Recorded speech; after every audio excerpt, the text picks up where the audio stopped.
তারপর কুয়াশার চাদরে মোড়া সে নৈঃশব্দের রাতে পৃথিবীর দেয়ালের পরে প্রতিধ্বনিত হয় বিষাদের সুর। আমি শুনতে পাই শিশিরের কান্না, কত ঘর ভাঙার শব্দ পৌষের সে রাতে।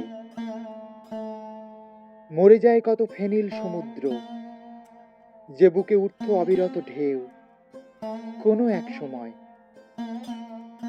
কত আলো ক্ষয় হয়ে যায় পৃথিবীর বুকে, ছায়া পড়ে নীলছে অন্ধকারের, বোধহয় ফুরিয়ে যায় সব আলো। সত্যি ফুরোয় নাকি? তবু মনে হয় ফুরিয়ে যাওয়া যত শুভ্র দিন মিলিয়ে যায়, যেন কোনো গাঢ় কৃষ্ণ রাতে একলা এক গভীর কৃষ্ণ রাত শূন্যতার হাহাকার বয়ে নিয়ে হেঁটে বেড়ায় পৃথিবীর বুক জুড়ে। একসময় মেঘের ফাঁকে উকি দেয় নতুন ভোর, আমি চেয়ে থাকি নির্নিমেষ। তবু সে নতুন ভোরে পাতার কিনারে জমে থাকা শিশির বিন্দু যেন লিখে যাওয়া পৃথিবীর এক যুগ বিষাদ কাব্যগাথা।